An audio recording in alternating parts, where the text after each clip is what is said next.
What's up, everybody? Welcome to episode 3 of Thoughtseize This, our solo podcast style recap episode, where every week we go through things like shout outs, deck lists that have done well, as well as give an idea of what we've been testing this upcoming week. So I was prepping deck lists for the week and realized that I have not paid any attention to modern. I've been all focused in on standard, getting ready for Spotlight Atlanta this upcoming weekend. So that's kind of put a damper on all the modern deck lists for the week. So if you're looking for that, there were a couple lists that top 16, some challenges. There were a couple lists that 5-0'd. Nothing really out of the ordinary. Like I said, I have not been paying attention to modern at all this past week. All eyes on standard. So instead of doing a lot of the modern shout outs and whatnot, we're going to do a deep dive 15, 20 minutes about what's been going on in standard, what I've been seeing, what's working for me, what's not, as we prepare for Spotlight Atlanta. So if you're preparing to go and maybe you haven't gotten the playtest games in, you can vicariously live through some of the stuff that I've been working on. I do have a video that's coming out that I think is actually going to get released before this one because the timing's a little bit off this week with the holidays. So that video coming out is going to have some tips and tricks that I've picked up playing Dimir in standard, some cool lines of play that you might not have thought about. Hopefully you check that one out. It'll be on the channel as well.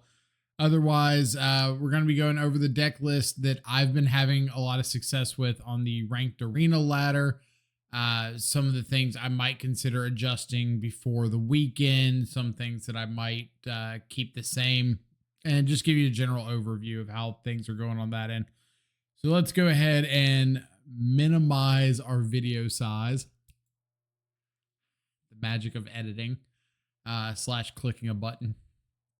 So this is the 75 that I've been kind of running the ranked arena ladder with, sitting at about a 70% win rate right now, maybe a little touch above that. I have been finding that my matchups into some of the popular archetypes, for example, my matchup into a lot of the Badger Mole Cub decks, whether it be the combo Harmonizer World Wagon Landfall decks or the Ouroboros Ramp decks, my win rate has been sitting at 80%. It's been pretty good into those matchups, and I'll give a little more detail in a moment of what I think's making those matchups so good. But it's been good there. Mono red matchup probably sitting around 60%. It's been positive, not by some extreme margin. I've had really good success into Jeskai Control. Lost a couple times, but it's always been to stuff like Voice of Victory. The Lessons deck has been kind of rough. Thankfully, that deck's on the decline. The Scam deck, like Splash Portal, Quantum Riddler, Thunder Trap Trainer deck, that matchup's been pretty positive. So I got to work on what it is that's really shifting the focus between the Lessons deck and the Scam deck. Have not gotten to play against the Looting deck much. The Mirror has been a little dicey. And again, I'll get to why that is in a moment. And the other big matchup I really wanted to focus on was Lessons. Let's see. I've got it written out somewhere, but it's Lessons, Jeskai Control, the Mirror, Mono Green, Simic Ouroboros.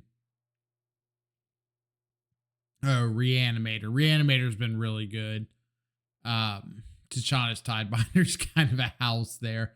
So let's go back to the start and talk a little bit about each of those matchups, why I think it's kind of been the percentage that it is, starting with the quick risers, the Simic, Ouroboros, and the Mono Green Landfall decks that I believe are the most popular thing on the ranked ladder right now.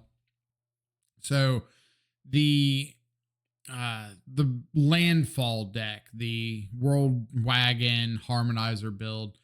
I think that matchup's been particularly good because of things like the 3 annul and the 2 flash freeze in the sideboard.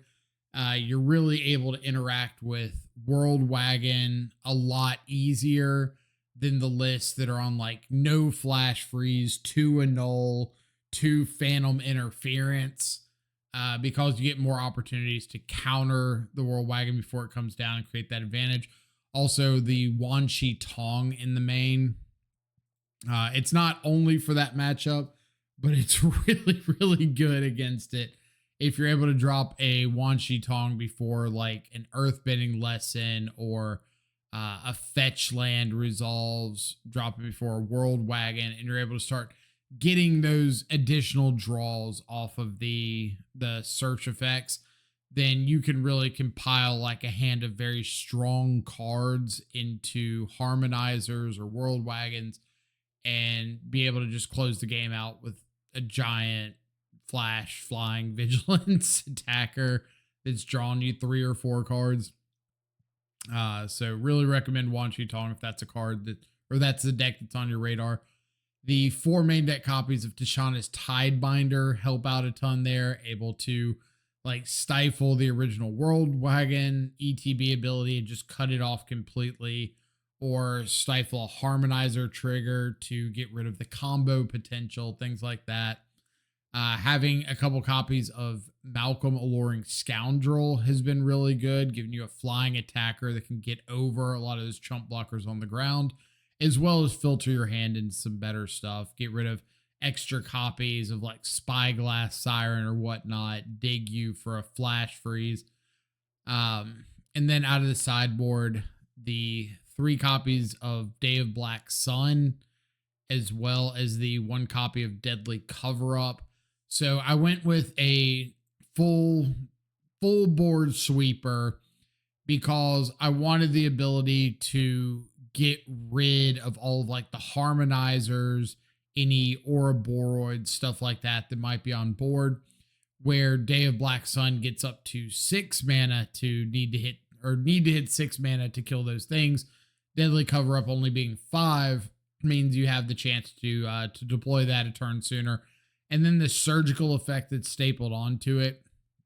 Sometimes it's surgicaling a couple Esper Origins in the yard. Sometimes it's surgicaling Harmonizers to stop future combo turns, or World Wagons if they don't have one of those out, something like that. There's usually some really good value play you can do. Against the Ouroboros decks, I'm really likely to try to surgical a Nature's Rhythm if I can, because that's like the only 2-for-1 card they really have. We're really good. We're really good at trading 1-for-1.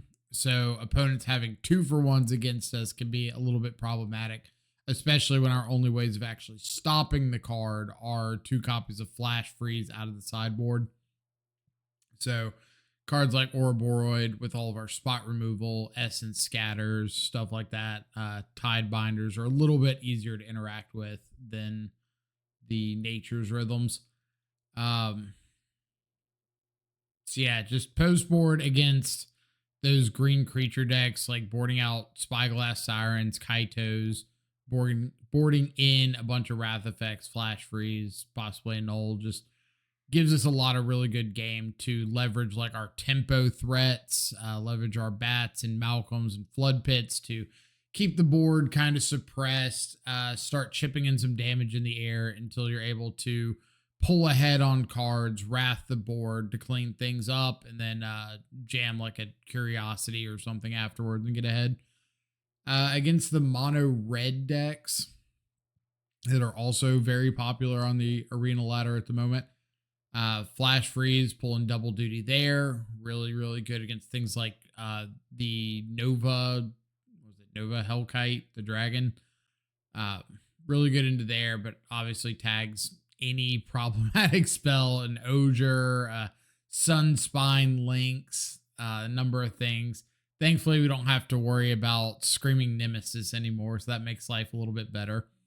We got Preacher of the Schism out of the board. I've toyed with the idea of bringing in duress against some of the mono red decks. The Boros burn decks, it definitely looks a lot better, but against the like mono red aggro style Bastronaut hired claw decks, I don't think it's particularly good. The Day of Black Suns, however, have been pulling double duty against the mono red decks. A lot of times they are able to curve out like 1-drop into second 1-drop burn spell or something.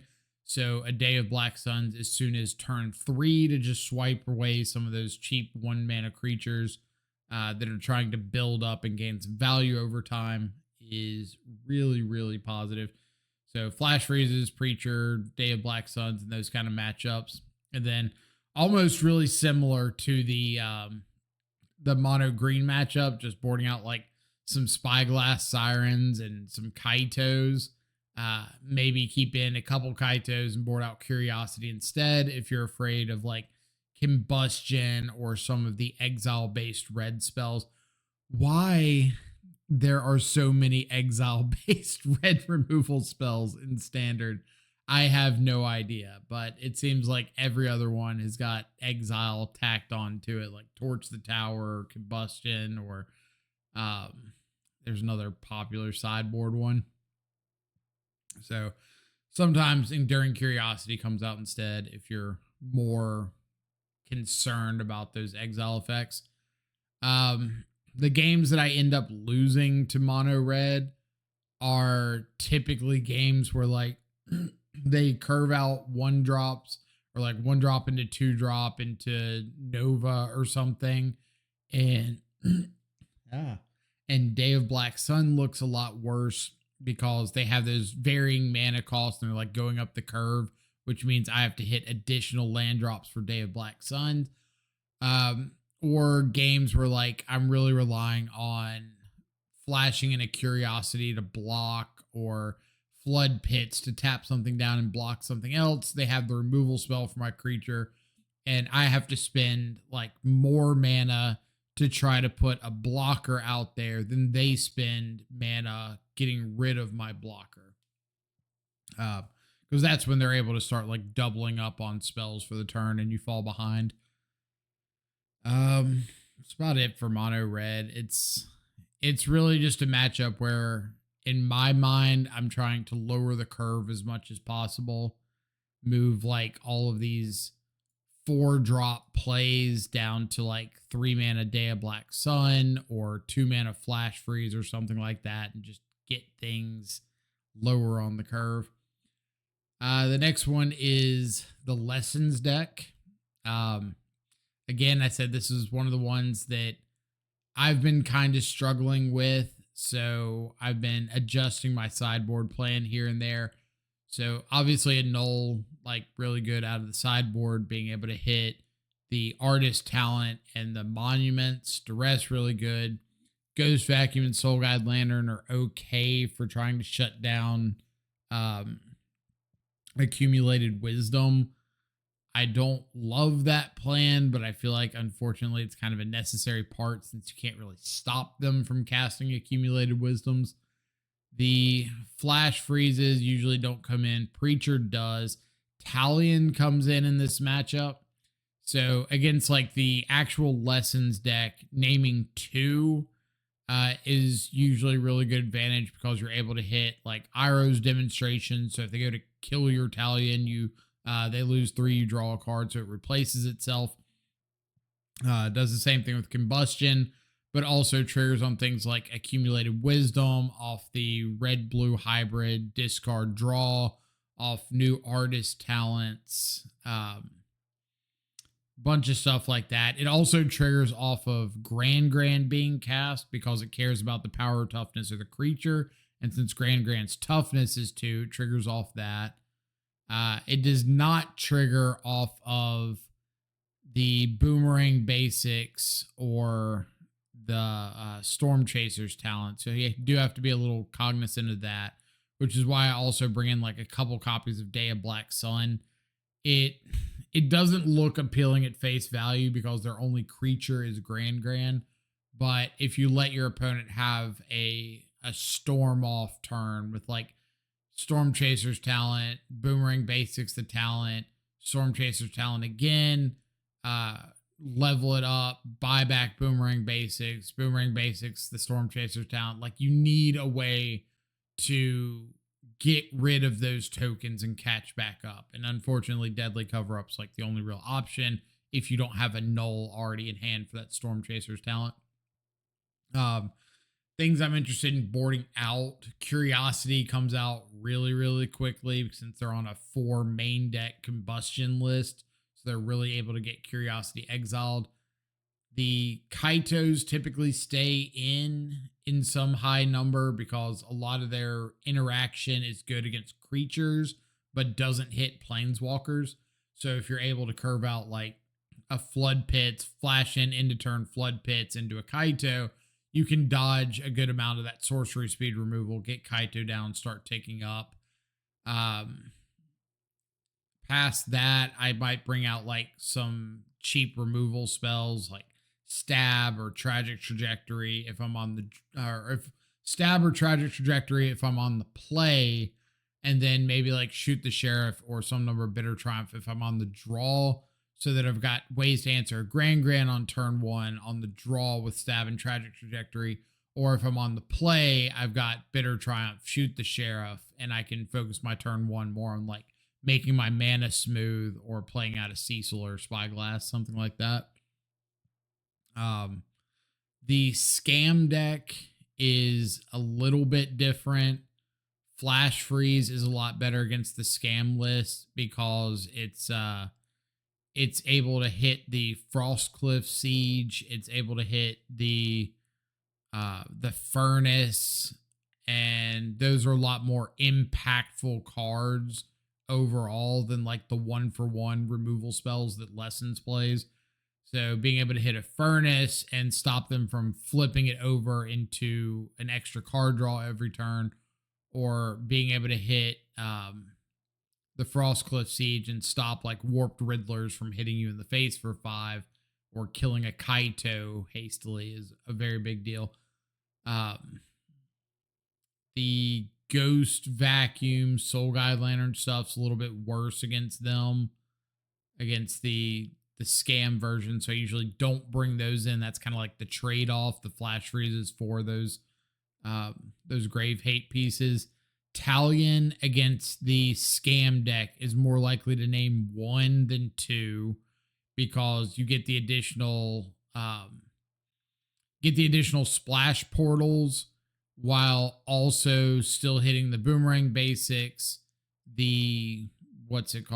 or while picking up hitting the Boomerang Basics, the Storm Chaser's talents, Torch the Tower, and hits Thunder Trap Trainer since it's got 1 power.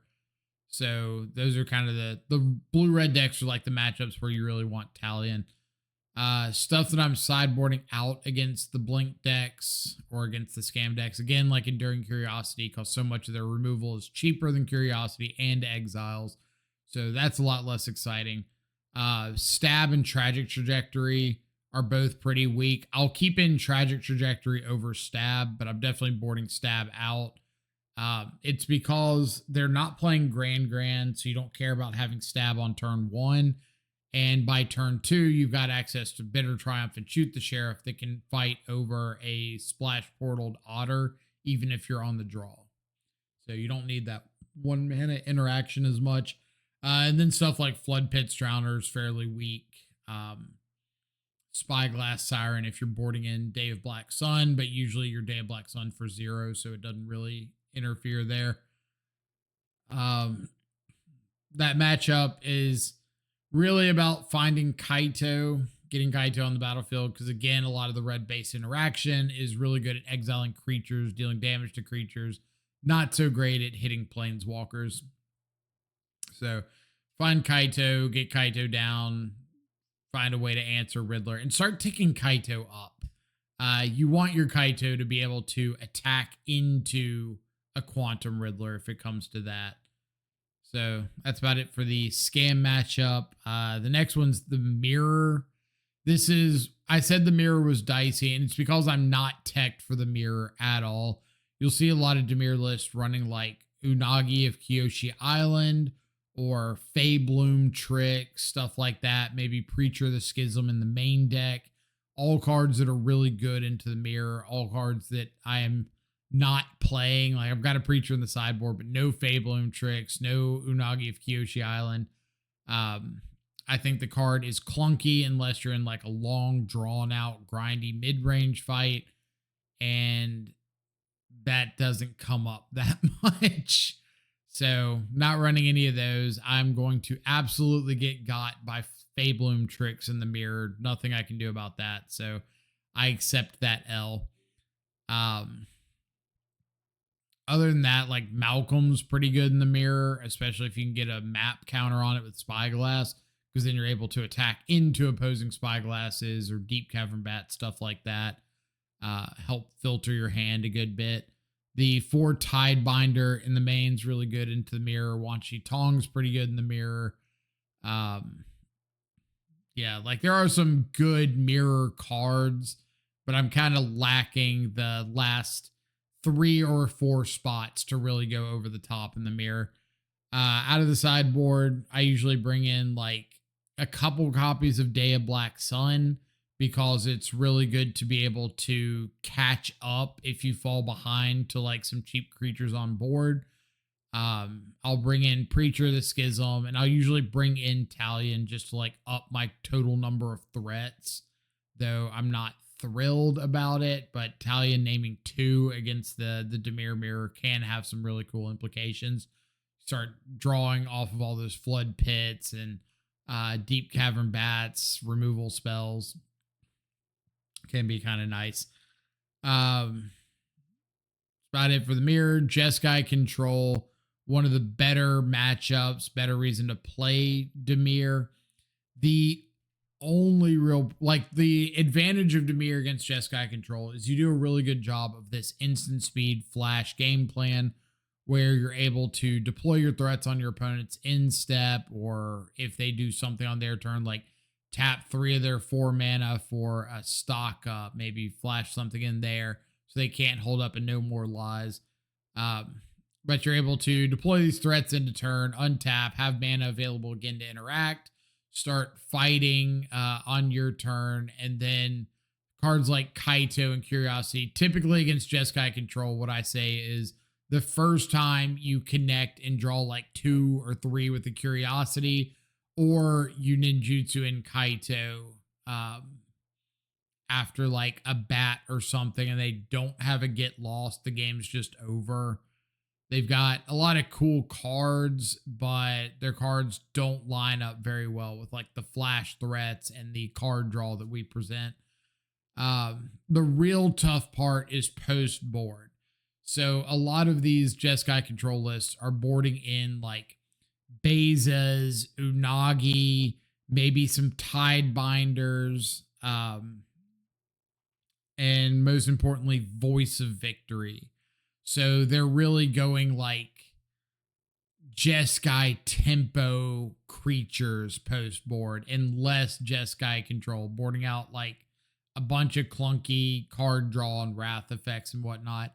So post board, we've got to make sure we keep in a critical mass of removal spells to be able to fight over some of that stuff. So I've kind of gotten in the habit of leaving in my 2 Bitter Triumphs, my Shoot the Sheriff, and my 2 Tragic Trajectories.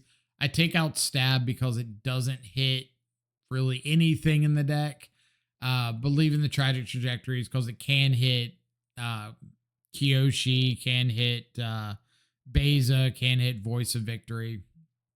So a lot of relevant targets. 2 interactions that are very, very important to know in this matchup are Fountain Port is like your best land against Jeskai Control because it's able to turn the map tokens they give you off killing one of your threats into card draw. It's also able to single-handedly make a treasure, sack that treasure for Tragic Trajectory to enable Void and kill one of the bigger threats. And then with cards like the Unagi of Kyoshi Island, the ward trigger looks really daunting, but it's very easy to pay for us since we have so many threats like Flood Pit's Drowner with Vigilance, or Kaito can be a creature that you tap down to pay for it. So like Kaito Stun, use the Kaito to help pay for the ward trigger, can come up a good bit, especially the turn you play out Kaito. So it's not too bad of a threat to deal with, but it is something relevant. Obviously, like all the manlands are good as well, but Fountain Port's got like a bunch of hidden modes in the matchup that make it super, super good. Making fish for attackers, making again treasure to help out with tragic trajectory, or just drawing cards off the map tokens they give you. Out of the sideboard, like Preacher's definitely coming in. Duresses are coming in. If it's open deck list and you know your opponent's on something like Overlord of the Mistmoors, I'd bring in a Null. I've seen it a couple times. I know it used to be a lot more popular than it is now, but I've seen it enough to be in consideration. But really just like Duress, Preacher, Talion, if you just want an extra body. Flash Freeze doesn't really do a whole lot unless they're really, really, really dead set on making the like 7 mana spells work. That Jeskai colored 7 mana spell that I don't think I've ever actually had a Jeskai opponent resolve on me. Board outs, like I said, the Stab is definitely coming in. Keep in the Essence Scatters, keep in the spot removal. Boarding out, I might board out like a Curiosity, couple Spyglass Sirens. It's not huge adjustments, just dealing with like some of the exile effects. Exile effects and sweepers. The last matchup I really want to go over is the Reanimator matchup, the Sultai Reanimator. Like I mentioned, this is a pretty good matchup for us. I think swapping out the Phantom Interferences for Essence Scatters is a big deal here because, yeah, Phantom Interference can hit a Kyvero on turn 4 or 5, but Essence Scatter can hit it anywhere along the line. So you don't have to worry about the game going like long and grindy and then finding 6th land and casting a Kyvero. You got that covered. The 4 Tidebinders in the main also does a huge job against that card. So when you're able to start pairing up like Deep Cavern Bat to take a potential win condition out of hand, plus Essence Scatter and Tidebinder to deal with Kyvero ETBs, plus Kaito to pick up Tidebinder or Bat to reassess where you're at, hit something else with Tidebinder, or take a different card with Deep Cavern Bat, something like that. You have a lot of gameplay, a lot of available lines. I've also found that a significant number of time, if you're able to get like a Kaito on board and start zeroing, and you can flip a creature or 2 into the yard, then it becomes a spot where if your opponent Kyveros and does get back one of their reanimate targets, like especially the one that sacks the board and gets all the stuff from the graveyard, a lot of times you can just like untap, kill a couple creatures on their side, Kaito stun something down, get a couple creatures back from your yard, and you're just like back ahead at that point. So there's a good number of times that them reanimating doesn't even kill you. So keep that in mind. Sideboard stuff I got coming in, definitely Ghost Vacuum and Soul Guide Lantern. I think those are the 2 easiest board ends. From here, it gets a little dicier. Like Preacher of the Schism on the play is really good. It's a little bit slow on the draw, but a Null can be okay if you want ways to hit the Awaken the Honored Dead, something like that. That 3 mana Sultai enchantment, just because that's like their only way of interacting with Ghost Vacuum, Soul Guide Lantern. So you can kind of set up that combo to protect it. Same way you could board in Flash Freeze for Awaken the Honored Dead, or for any of their 2-drop creatures if you just want a little extra interaction. Duress I don't usually board in because so much of their combo is creature based. And the only thing non-creature they're playing are like again, Awaken the Honored Dead. But you can also Tidebinder to hit the trigger on that. So you got a lot of just main deck tools to fight over what Reanimator's trying to accomplish. And all you're really doing sideboard is bringing in the Grave Hate and taking out like some dead removal spells, some stab, tragic trajectories. Maybe shoot the sheriff if you're wanting to bring in like Preacher, 2 Grave Hate pieces, a couple of nulls, something like that. But that's all I got. Like, I'm pretty excited to play Atlanta this upcoming weekend. I think that we've put together a 75 that I feel very confident in. There might be a few minor changes between here and there. So if you're on the Discord already, keep an eye out for those. I'll definitely post anything that comes to mind that changes up in the near future. But yeah, if you're going to be in Atlanta, say, hey, come talk to me. Love to hear from you, hear what's working out in standard or in modern, if that's more your jam. So hope everybody has a fantastic rest of your day. Thanks so much for listening in to episode 3 of Thoughtseize This. We will catch you back next week for episode 4. Adios for now.